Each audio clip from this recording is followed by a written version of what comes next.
Okay, let's give you guys some more practice. So similar to the previous video, I'm going to give you a random function, which is this function here. And then I'm going to ask you to find the inverse of this function. Remember, the inverse is really you making a reflection along the diagonal line. So somehow you've got to develop your own technique to somehow reflect this line along the diagonal line here.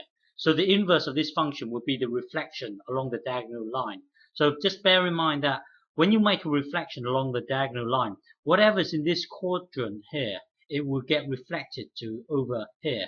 So whatever's over here, it will get reflected to here. So whatever's here, well, when you reflect it, it will be over here somehow. Well, anyway, develop your own way of doing it. So this diagonal line here is just there to help you. Okay. So press pause and have a go. Okay, so the reflection. Again, you just got to develop your own way of doing this. There's nothing technical here. It just takes practice. So let's look at this this critical point here. You can imagine this f of x as like a machine. So this is here. This here is f of x here, and then at this point here, you put 0. So x is 0. You put 0 into the machine, and it will take you to this point here. So what that means is when you put 0 into this machine, it will then spit out whatever this is here. Let's just say this is A here. It will spit out A. Okay. Now the inverse of this would be okay. You've got the inverse of this. Well, the inverse of this here.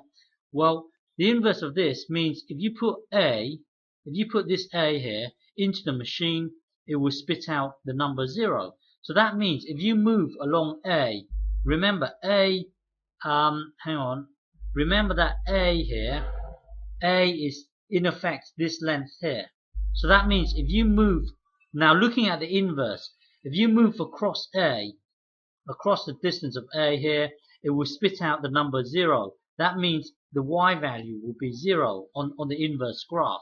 So my point is that when you have this distance here, the inverse will be the exact distance here, but along here, because when you put in A, it will spit out 0. That means the y-axis will be 0. My point is that looking at this bit here, the inverse will be somewhere over here.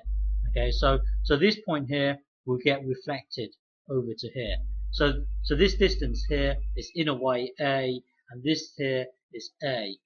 Okay, so well. That's just one method, one technique. So you've got to develop your own technique here. So at this point here, at this point here, okay, this point here, let's just call it, this here is B. Well, if this is B, then the height is also B, because y equals x. If you look at the diagonal line here, this tells you that B equals B. What that means is that if you have your function f of x here, if you put b into here, it will spit out b. And then when you look at the inverse, if you put in b, it will also spit out b. My point is that when you make the reflection, this point here stays the same, this point here stays the same. But the thing is, this is A. Well, this distance here will be this distance here. Okay. So well, anyway, reflection here, it will look something like this, and then over here it will look like this. Just imagine you've got a mirror along here, along this diagonal line, and then well, remember that this quadrant here gets reflected to this quadrant over here. So in a way, it's going to be something like this. It's going to be something like this. Oops, hang on. Something like this. So your reflection would look something. Hang on. Sorry, this is bad here. Your reflection will look something like this. Okay. Hang on. Let me do this again. So it's going to be something like this. Badly drawn. But this point here will stay the same. This point here will be the same. So it should look something like this. Okay. Yeah. So this here is your inverse here.